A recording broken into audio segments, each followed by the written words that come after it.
Marcos capítulo 7, nós leremos dos versos 24 a 30.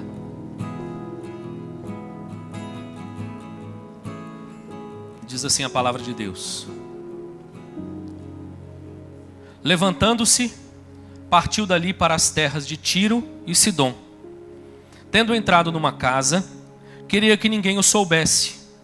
No entanto, não pôde ocultar-se, porque uma mulher cuja filhinha estava possessa de espírito imundo, tendo ouvido a respeito dele, veio e prostrou-se-lhe aos pés.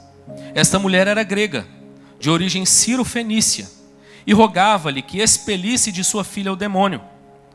Mas Jesus lhe disse: deixa primeiro que se fartem os filhos, porque não é bom tomar o pão dos filhos e lançá-lo aos cachorrinhos. Ela, porém, lhe respondeu: sim, Senhor, mas os cachorrinhos debaixo da mesa comem das migalhas das crianças. Então lhe disse: por causa desta palavra, podes ir, o demônio já saiu de tua filha. Voltando ela para casa, achou a menina sobre a cama, pois o demônio a deixara. Vamos orar mais uma vez? Senhor Deus, te agradecemos pela tua palavra e humildemente pedimos ao Senhor que fale conosco nessa manhã.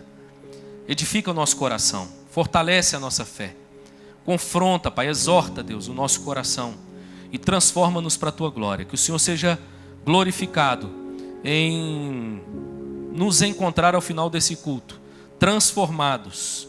Pai, que nós saiamos daqui melhor do que entramos. E nós sabemos que isso é possível por obra do teu Espírito, por obra da tua graça em nós.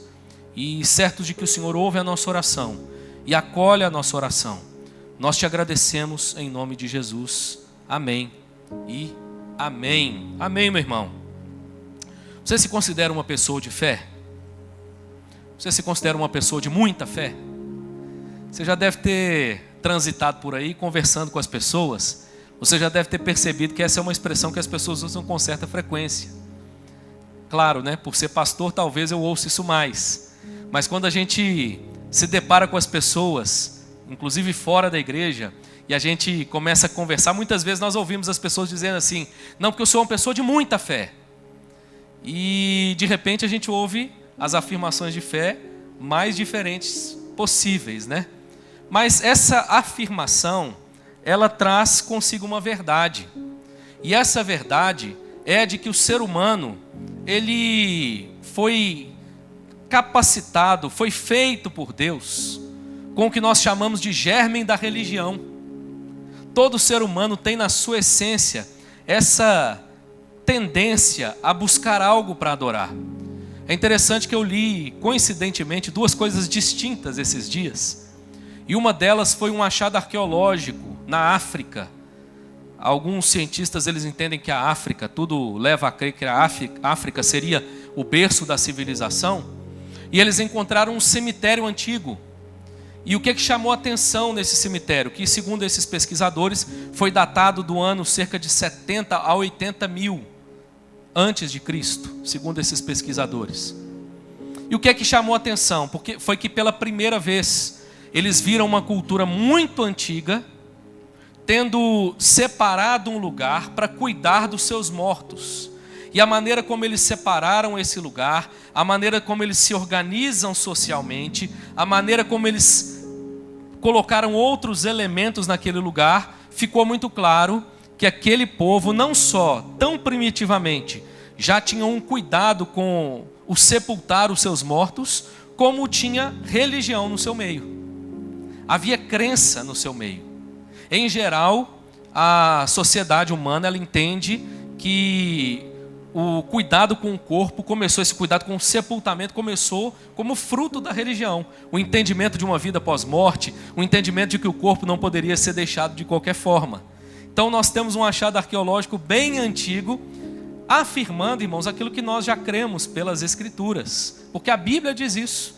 Deus colocou no coração do homem o germe da religião, os sensus divinitatis, é o senso do divino.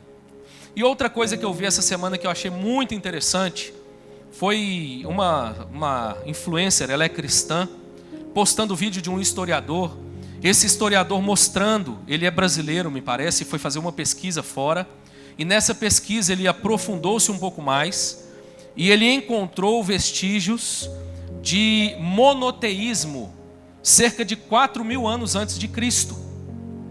Isso também no contexto da África. O que isso significa?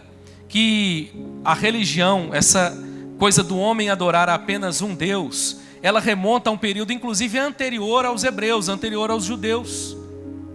Para algumas pessoas isso pode ser problema, porque ele pode olhar e dizer assim: mas como conciliar então a necessidade de uma revelação? Mas é justamente essa revelação que nós temos, que nos afirma que Deus se revelou de duas formas. Deus se revelou na sua palavra, mas Deus também se revelou por meio das coisas criadas. Então a Bíblia diz que quando o homem contempla a criação de Deus, há uma mensagem. E essa mensagem é: há um Deus criador, há um Deus sustentador, há um Deus que trouxe tudo à existência. E é interessante perceber, irmãos, como que nós encontramos em tradições tão antigas, em culturas tão antigas, em povos tão antigos, a presença da religião. Isso ainda hoje é matéria para os sociólogos, para os antropólogos, sobre como o ser humano é naturalmente religioso. É interessante que até mesmo a não religião, o ateísmo, ela tem como essência, como base, ela precisa, para se afirmar, ela precisa para se justificar da existência da religião. O ateísmo, a palavra ali na sua essência significa não Deus. Olha só, até mesmo para afirmar a não existência de Deus, é necessário começar em torno de algum conceito acerca de Deus. O que eu estou querendo dizer com isso? Nós percebemos, mesmo nas culturas mais antigas, a presença da fé, a presença da religião. Lá no Egito, por exemplo, uma das coisas que nós fizemos foi visitar o Museu do Cairo. E eu tenho curiosidade com essas coisas. E uma das coisas que me chamou muito a atenção é porque tinha muita coisa bem antiga, você já deve supor. Por exemplo, as múmias datadas lá há não sei quantos mil anos. Mas tinha muita coisa religiosa.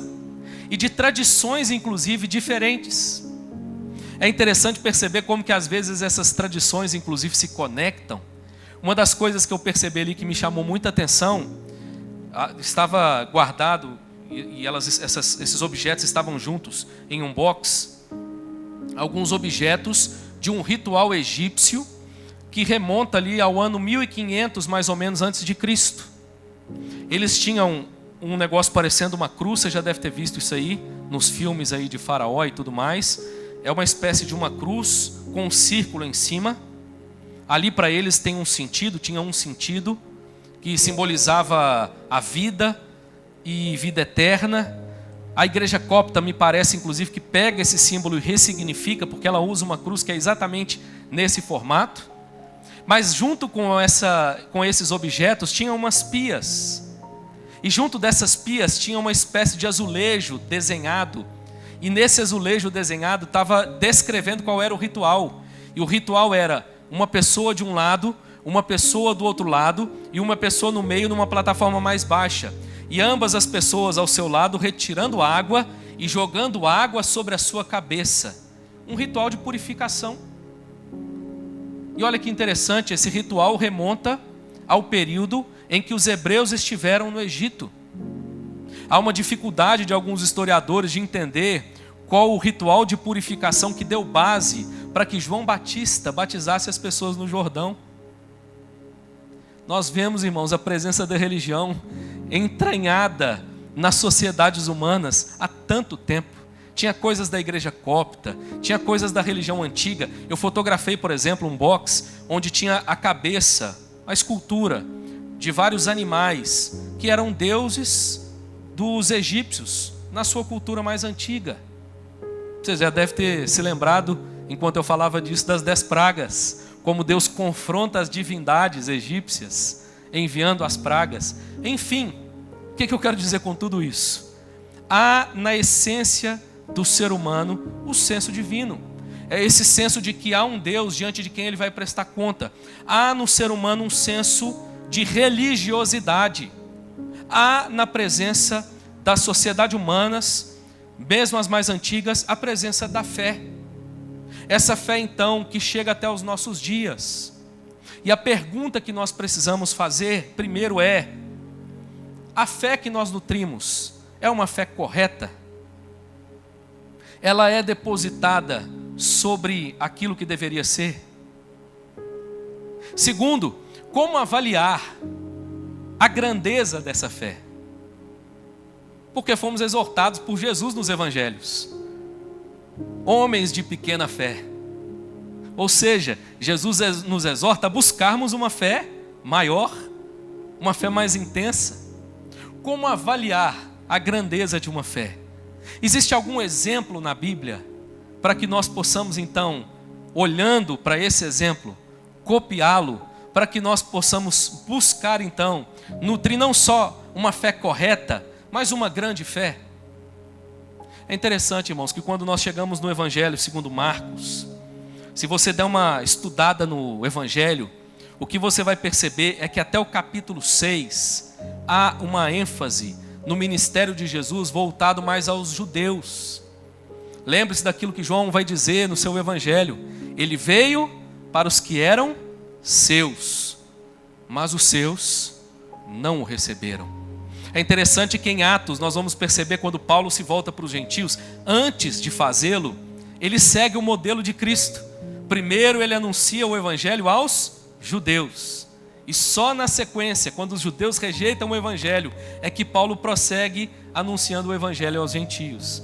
É interessante que quando chega no capítulo 7 de Marcos, nós vamos perceber então essa mudança acontecendo. Agora há uma demonstração de como o Evangelho é anunciado pelo próprio Cristo também aos gentios. Aqui nós vamos ver algumas coisas interessantes. Então Jesus, o ministério de Jesus, ele nasce aqui, ele começa aqui no capítulo 7 e ele vai até quase o final do capítulo 10. Jesus se voltando para os gentios e cumprindo promessas do Antigo Testamento, de que o Evangelho romperia com a barreira geográfica de Israel e alcançaria as outras nações. Há promessas messiânicas nesse sentido, e nós vamos ver isso acontecendo aqui a partir de Marcos capítulo 7. E o que é que nós vamos ver a partir de Marcos capítulo 7 aqui, já desde o início? Se você der uma olhada no primeiro bloco, você vai perceber que Jesus começa confrontando o conceito de impureza alimentar dos judeus. Os judeus haviam elaborado uma dieta, dizendo: olha, esses animais ou essa alimentação, comida dessa forma, ela é pura, e dessa forma ela é impura. E Jesus ele vem então reafirmando, claro, aquilo que Deus havia revelado na sua palavra, mas ele vem mostrando que a maneira como o judeu vinha lidando com isso era equivocada. E ele confronta então esse conceito de impureza alimentar judaica. Mas Jesus não só vai mostrar que o conceito de impureza judaica estava equivocado pela maneira como ele lidava com o alimento. Ele vai caminhar agora para mostrar que o conceito de impureza judeu estava equivocado pela maneira como ele lidava com as pessoas. Se Jesus vai mostrar primeiro que não há comidas impuras, ele vai mostrar depois que não existem pessoas que não possam ser purificadas pela graça do Evangelho. Jesus então rompe com essa barreira religiosa dos judeus. E ele chega aqui então no verso 24, onde o texto diz que ele levantou-se, partiu dali de onde ele estava, para as terras de Tiro e Sidom. Que região é essa? Essa é a região da Fenícia, pertencente à Síria, logo acima de Israel. Jesus, no seu ministério, esteve, irmãos, pregando o Evangelho fora de Israel, pregando o Evangelho na Síria. E o que é que isso traz para nós? Quais informações nós podemos agregar aqui? Por exemplo, a de que Tiro ficava a cerca de 60 quilômetros de Cafarnaum. Então era pouco acima de uma das cidades muito importantes no ministério de Jesus. E seu nome significava rocha. Tiro era uma cidade que tinha um porto natural muito belo e importante. Era uma cidade importante naquela época. E ela tinha não só um porto muito importante, mas também uma grande fortaleza. Se você der uma lida na história, você vai descobrir que Alexandre o Grande conquistou essa cidade e edificou ali uma grande fortaleza. Era uma cidade que tinha então uma importância nesse contexto. Jesus se volta para uma cidade gentia, de importância. O que mais que é interessante a gente saber sobre essa cidade? Ela era tida como berço do paganismo, como sinônimo de paganismo. Era inclusive a região de onde saiu a rainha Jezabel. Ela era dessa região. E o judeu então nutria pelas pessoas dessa região uma barreira muito grande. É interessante que, se você der uma lida na história, no contexto judaico, você vai perceber que o judeu, ele considerava as pessoas dessa cidade, dessa região, cães impuros. Era essa expressão que eles utilizavam para quem era dessa região. Mas olha que interessante, irmãos. Enquanto para o homem a impureza, a impossibilidade, para Deus a graça, a amor, a esperança.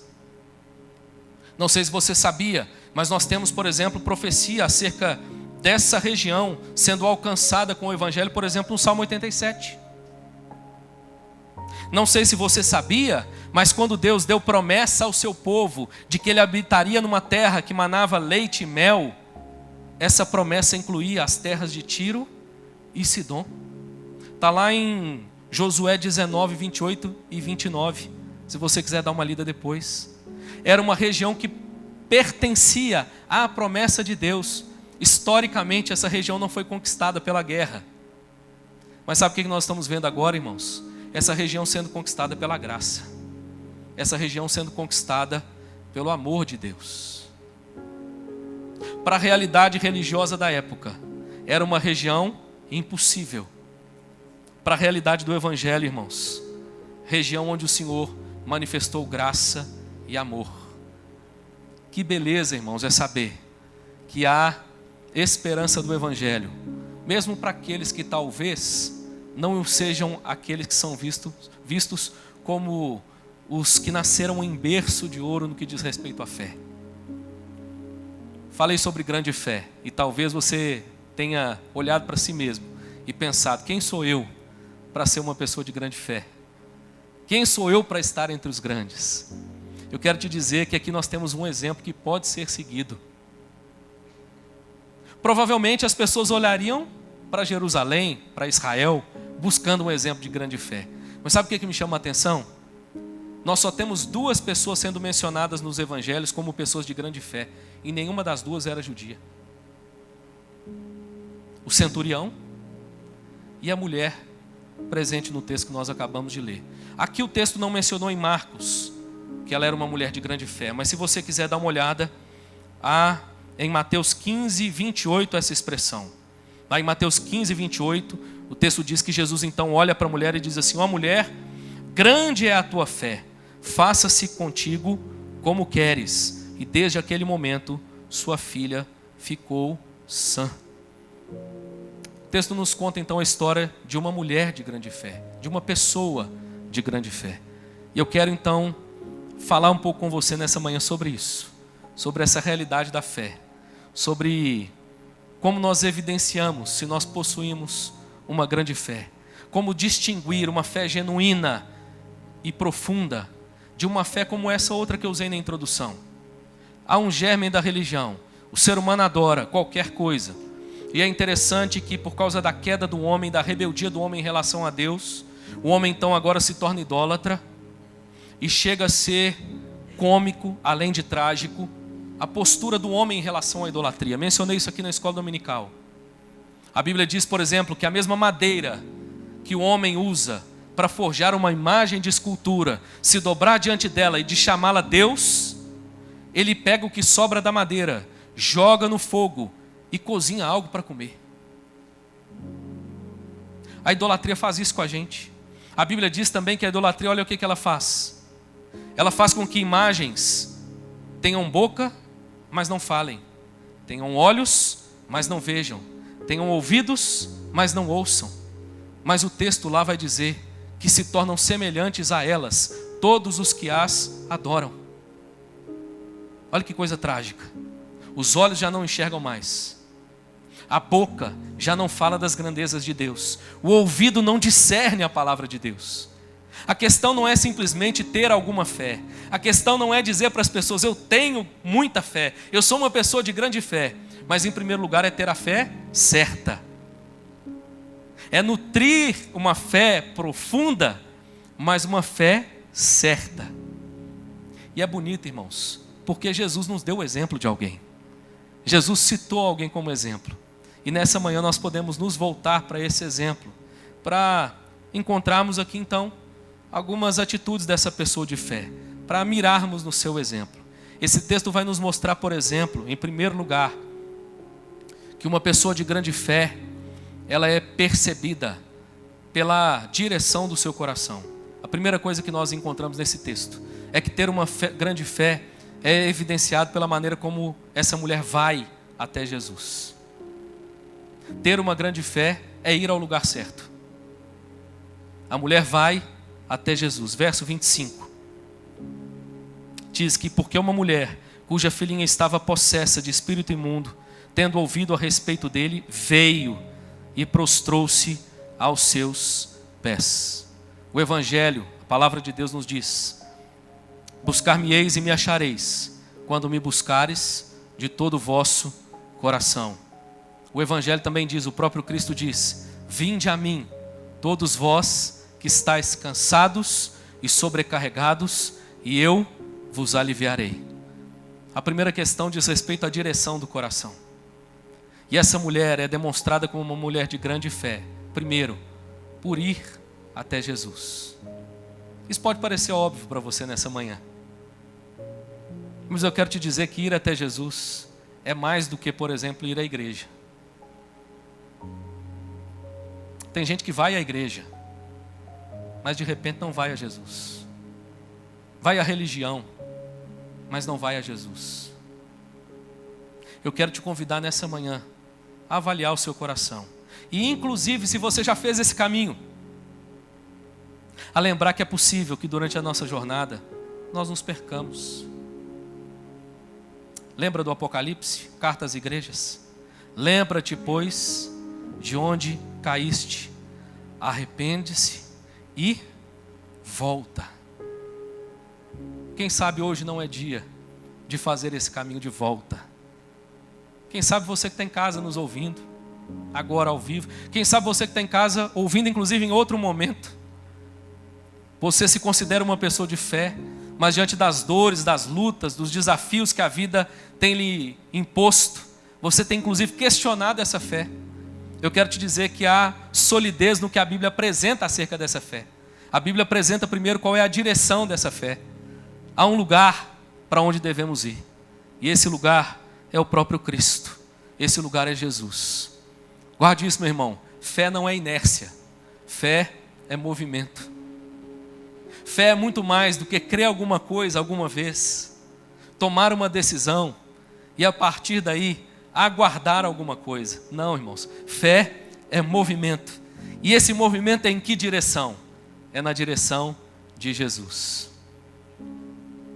Quero te dizer, meu irmão, Ele continua o mesmo, de braços abertos, para aliviar o seu fardo. Não sei quanto a você, mas quantas vezes eu já me peguei olhando para a minha vida e dizendo: meu Senhor, tem tanta coisa pesada que eu estou carregando, a jornada está difícil, eu entulhei minha vida de tanta coisa, eu tomei tanta decisão errada. Mas a beleza do Evangelho, irmãos, é que o convite de Jesus continua o mesmo para nós. Vinde a mim, todos vós que estáis cansados e sobrecarregados, e eu vos aliviarei. Seja fardo do pecado, seja a tribulação, as amarguras da vida, essa é a manhã de nós nos voltarmos mais uma vez para Jesus. Há um convite gracioso para que nós depositemos sobre Ele o nosso fardo. Há um convite gracioso para que nós nos arrependamos dos nossos pecados, para que recebamos mais da sua graça nessa manhã. Uma pessoa de grande fé, ela segue na direção certa. O texto diz que a mulher vai até Jesus. Mas eu quero te dizer que nós precisamos ir até Jesus, mas precisamos prosseguir nessa fé. O que me chama a atenção nesse texto é que, além de ir até Jesus, essa mulher continua tendo a atitude certa. Ou existem pessoas que vão até Jesus, mas vão até Jesus para questionar. Vão até Jesus para colocar os seus termos. Lembra daqueles que foram até Jesus, dizendo: olha, eu quero te seguir, mas deixa primeiro sepultar os meus pais. Eu até vou contigo, Jesus, mas eu tenho o meu jeito de ser. Deixa eu te falar até onde dá para ir. O que me chama a atenção, irmãos, é que essa mulher vai até Jesus, mas ela não só vai até Jesus, ela se sujeita a Jesus, ela se submete a Jesus. Se Jesus de fato é Deus, se Jesus de fato é esse que tem poder para aliviar o nosso fardo, irmãos, nós precisamos nos submeter plenamente a Jesus. Contei aqui no culto na escola dominical, irmãos, eu ouvi uma mensagem tão bonita essa semana do pastor Emílio Garófalo. Ele menciona 3 cemitérios em Londres. O primeiro cemitério é o cemitério dos traidores, os rebeldes, aqueles que se rebelaram contra os imperadores, os reis, que por causa disso foram mortos e sepultados nesse cemitério. Ele está num lugar importante em Londres, é um ponto turístico. Mas muitos nomes, inclusive, se perderam ali, porque afinal de contas são traidores, são rebeldes. E ele menciona, irmão, sobre quantas vezes nós nos pegamos rebeldes diante de Deus. Nos rebelamos contra a sua palavra, achamos bonito o sermão, mas às vezes ele não se converte em vida. Precisamos ir até Jesus, irmãos, mas precisamos também nos submeter a Jesus. Ele menciona, já que eu falei, eu vou contar os outros 2 cemitérios. Ele menciona o segundo cemitério, tem tudo a ver com Atos 14. O segundo lugar onde você pode ser sepultado em Londres é a Abadia de Westminster, aquela igreja bonita, antiga, que eu inclusive tive o privilégio de estar lá. Lá foi escrita a nossa confissão de fé de Westminster, ali na região. Mas ali também foram sepultados grandes homens, homens importantes.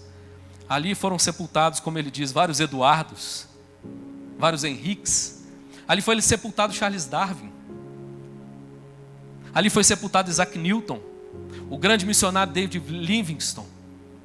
Grandes homens foram sepultados ali. E lá em Atos 14 eu falava sobre idolatria, quando quiseram adorar Paulo e Barnabé, porque eles haviam curado um paralítico, disseram que era Júpiter e Mercúrio. E nós somos assim, irmãos, muitas vezes o nosso coração é idólatra. E o problema da idolatria, irmãos, é que a gente tende a olhar para ela fora de nós. A gente olha para a imagem de escultura, a gente olha para a coisa do lado de fora e a gente não percebe que, em última instância, a idolatria do coração humano é uma idolatria de si mesmo. Os ídolos são forjados para atender a uma demanda pessoal. A Abadia de Westminster é lugar dos grandes serem sepultados, e tem muita gente querendo ser grande. E na sanha de ser grande, tem achado que é Deus. Você quer ver um exemplo de como a gente faz isso? Quando o nosso coração não se curva à palavra de Deus, nós não nos sujeitamos a Jesus.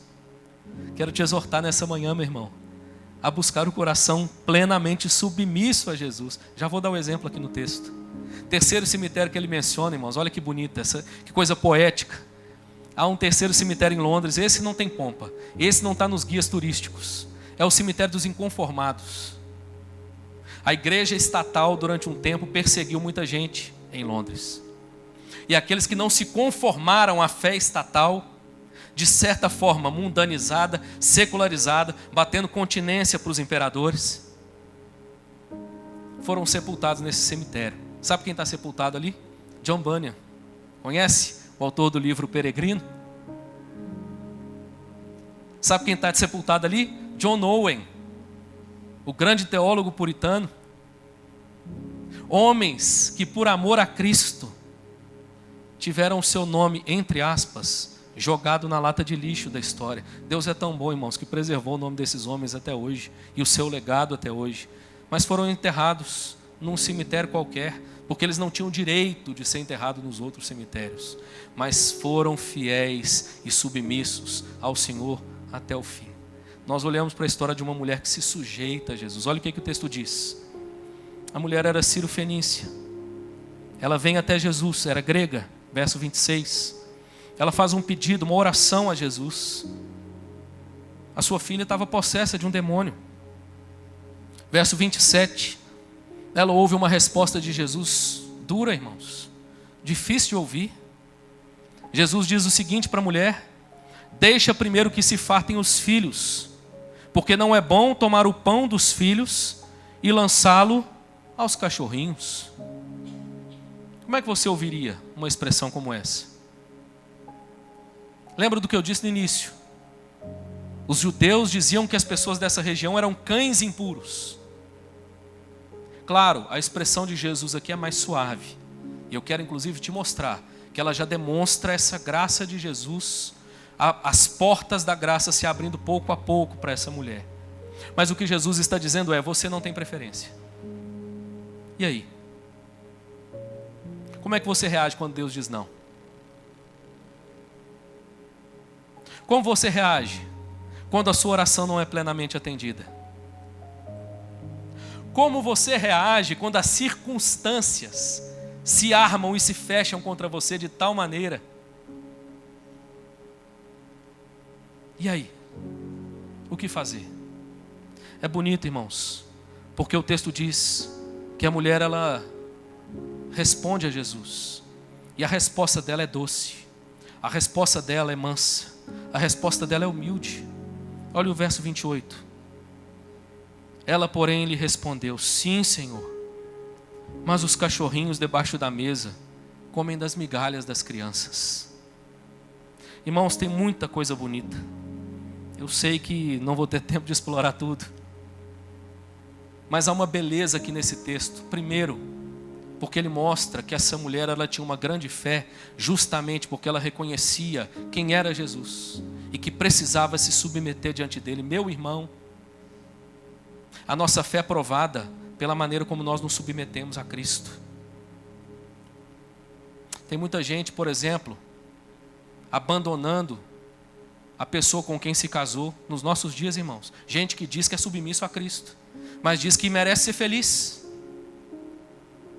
Tem muita gente abrindo a porta, irmãos, do seu negócio para fazer tudo quanto é tipo de cambalacho, porque afinal de contas, como sobreviver num país tão difícil, com a carga tributária tão alta?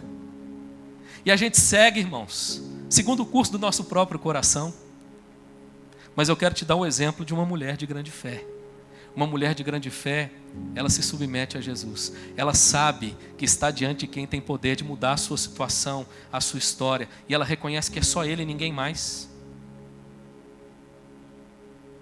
Ela permanece humilde diante do Senhor. Ela responde ao Senhor de maneira humilde. Essa é a primeira beleza. Mas a segunda beleza, irmãos, é perceber como a graça do Evangelho já se abre aqui. William Hendrickson, por exemplo, comentando esse texto, ele diz que Jesus está abrindo lentamente a porta ao dizer: deixa primeiro que se fartem os filhos. Ele está pelo menos dizendo para essa mulher sofrida que Deus não deixou de olhar para os gentios. Perceba que é uma questão de perspectiva. Talvez diante da dor e do sofrimento, a questão para mim e para você é a nossa perspectiva. E diante da perspectiva correta, nós revelamos um coração insubmisso diante de Deus, que não se sujeita. Mas se temos fé de fato, irmãos, nós nos submeteremos ao Senhor, porque nós reconheceremos a sua graça diante de nós.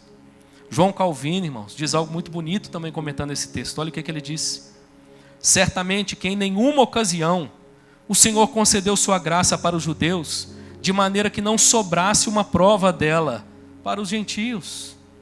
A graça de Deus, irmãos, continua disponível a todos os homens, independente do berço de fé, independente da patente que você carrega. Meu irmão, você pode ser um homem de fé, uma mulher de grande fé. Deus pode te conceder essa graça, meu irmão. Em primeiro lugar, uma grande fé revelada pela direção correta, indo até Jesus. Em segundo lugar, pela maneira como o coração se sujeita a Jesus. E para terminar, em terceiro e último lugar, somos desafiados a avaliarmos a nossa fé. Se aquilo que vamos fazer aqui nessa manhã, irmãos, para nós é só um teatro, ou se de fato nós comeremos e beberemos com o Senhor Jesus, o corpo e o sangue que foi moído por nós. Avaliar se a nossa fé é genuína, mas avaliar também e buscar uma fé mais profunda. Em primeiro lugar, essa fé genuína e profunda, ela tem uma direção. A direção é Cristo. Em segundo lugar, ela tem uma condição, e essa condição é sujeição a Cristo. Jesus não é mais um. Jesus é Deus. E se Ele de fato é Deus, nosso coração precisa se sujeitar plenamente a Ele. Mas em terceiro e último lugar, essa mulher ainda evidencia uma terceira atitude de grande fé, que serve de exemplo para nós. A confiança em Jesus. Essa mulher vai até Jesus. Essa mulher se sujeita diante de Jesus. E essa mulher permanece confiante em Jesus, mesmo diante da primeira negativa. Olha o que o texto ainda diz, verso 29. Então lhe disse: por causa desta palavra, podes ir. Desculpa, verso 28. Ela, porém, lhe respondeu: sim, Senhor, mas os cachorrinhos debaixo da mesa comem das migalhas das crianças. Vamos ler o restante do texto novamente. Então lhe disse: por causa desta palavra, podes ir. O demônio já saiu de tua filha. Voltando ela para casa, achou a menina sobre a cama, pois o demônio a deixara. Irmãos, a confiança em Jesus é o antídoto contra a ansiedade. Vivemos num mundo tão ansioso. E o antídoto contra a ansiedade é a confiança em Jesus. A mulher está diante de um problema grande. Você que é pai, talvez saiba a dimensão desse problema mais do que você que ainda não é. Um filho possesso dentro de casa, irmãos. Problema terrível. A mulher deixa tudo para ir até Jesus. A mulher se sujeita diante de Jesus. A mulher ouve uma primeira negativa de Jesus, mas ela permanece confiante. Ela permanece crendo que a sua família não tem outro lugar melhor para estar, senão aos pés de Jesus. O texto descreve, irmãos, a maneira como essa mulher, se você pegar os textos paralelos, ela se prostra e ela adora a Jesus. Eu diria que eu destacaria aqui essa confiança de várias formas. A primeira delas pela maneira como ela clama a Jesus. Um coração que clama, que confia em Jesus, se volta para Ele em oração. Essa mulher vem, se prostra e clama a Jesus. Como é que está a vida de oração, meu irmão? Talvez esteja aí uma evidência da genuinidade e da profundidade da minha e da sua fé. Mas não para aí. Essa mulher também adora a Jesus. O texto diz que ela se prostra diante de Jesus e o adora. Uma vida de adoração também revela, irmãos, confiança nesse Deus maravilhoso que nós temos. Como é que está a vida de adoração? Você é um adorador ou um consumidor? Você veio aqui nessa manhã pensando naquilo que você vai receber ou naquilo que você veio entregar? A adoração, irmãos, revela a genuinidade da fé e a profundidade da fé. A mulher tem um problema terrível, mas ela vem e se prostra em adoração diante de Jesus. Inclusive, irmãos, muitas vezes na adoração, no meio da dor, nós provamos a profundidade da nossa fé. Crer quando vai tudo bem, irmãos, você concorda comigo que é relativamente muito mais fácil? E aí quando vai tudo bem, dízimo fielmente na conta da igreja. E aí quando vai tudo bem, a gente ergue a mão e canta. E aí quando vai tudo bem, a gente faz uma oração assim, ousada. E aí quando vai tudo bem, irmãos, o coração está cheio de fé. Mas e quando vai tudo mal? Muitas vezes é nessa hora que a nossa confiança em Jesus é provada.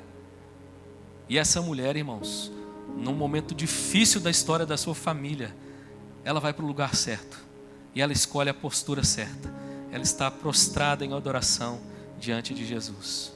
Mas tem um terceiro detalhe aqui que eu quero chamar a sua atenção e estou caminhando para o fim. É interessante que só 2 pessoas Jesus chamou de pessoas de grande fé. Ambos gentios. Não eram pessoas muito religiosas daquela época. Não eram as pessoas de quem se esperava tanta fé. Mas interessante, nós temos aqui um episódio, e não é o único, e é exatamente no mesmo contexto, onde Jesus cura à distância. E coincidentemente, pessoas de grande fé que não eram judias. O que é que Jesus diz para a mulher? Verso 29, por causa desta palavra, podes ir, o demônio já saiu da sua filha. E o que é que a mulher fez? Ela foi. Ela confiou na palavra de Jesus. E, inclusive, o seu retorno para casa se deu em fé, irmãos. Os olhos dela não viram. Ninguém mandou um WhatsApp com a imagem da menina para falar, olha aqui como é que ela está. Está tudo uma maravilha. Não, irmãos. A mulher retorna para casa, confiando na palavra de Jesus. Somos desafiados a viver por fé, irmãos. Às vezes, antes da palavra, prostrados em adoração. Às vezes, depois da palavra, mas ainda sem contemplar com os olhos aquilo que Cristo já fez. Mas olha, confie em Jesus. Permaneça confiante em Jesus. Guarde isso. Essa mulher enfrentou muitos obstáculos à sua fé. Não sei se você percebeu no texto. A origem da mulher era contra ela. Era do povo chamado de cães impuros. O gênero da mulher era contra ela. Era uma mulher. E naquela época, um homem, ainda mais um judeu, não falava com uma mulher, ainda mais uma gentia, em público. E a mulher vai até Jesus. Os discípulos estavam contra ela. No texto paralelo diz que os discípulos viraram e disseram, Senhor, despede essa mulher ainda, está atrapalhando. Satanás estava contra ela. A casa dela estava um caos. A filha possessa. Aparentemente, até Jesus estava contra ela. Mas a mulher persevera, confiante em Jesus. Talvez você esteja lidando com circunstâncias difíceis. Talvez o seu fardo não seja nem as circunstâncias, mas seja tudo aquilo que eu já disse no ponto anterior. Meu irmão, fique firme, confie em Jesus. Ele é poderoso para transformar a sua vida e a sua história, em nome de Jesus. Uma mulher de grande fé, uma história de grande fé, uma fé genuína, uma fé sincera, uma fé profunda, identificada e anunciada por Jesus. Que eu e você sigamos esse exemplo nessa manhã. Pastor, mas eu não me considero uma pessoa de muita fé. Talvez a sua oração seja como a daquele pai de Marcos 9, 24. Senhor, eu creio, mas ajuda-me na minha falta de fé. Uma das razões por que eu escolhi essa palavra hoje, meu irmão, é porque eu quero te lembrar que para nós, reformados, a ceia é um meio de graça. O que isso significa? Que nós cremos pelo ensino do Novo Testamento, que uma das coisas que a ceia do Senhor faz é fortalecer a nossa fé. É aumentar a nossa fé. É nos fortalecer na graça de Deus. Tempo onde os crentes já não valorizam tanto mais a ceia, hein? Desculpa, viu? Eu sou presbiteriano desde os 3 anos de idade. Eu sou da época que a gente perdia qualquer coisa, até a final do campeonato, mas não perdia a ceia na igreja da gente. Mas isso está se perdendo, né, irmãos? Infelizmente. Mas louvado seja Deus, porque você que veio aqui nessa manhã entende a importância desse momento. Talvez a sua oração é como a desse pai. Senhor, ajuda-me na minha falta de fé. E eu quero te dizer que Ele já te ajudou. Ele já proveu para você tudo que você precisa para ser fortalecido na fé e prosseguir na sua jornada de vida e de fé em nome de Jesus. Amém?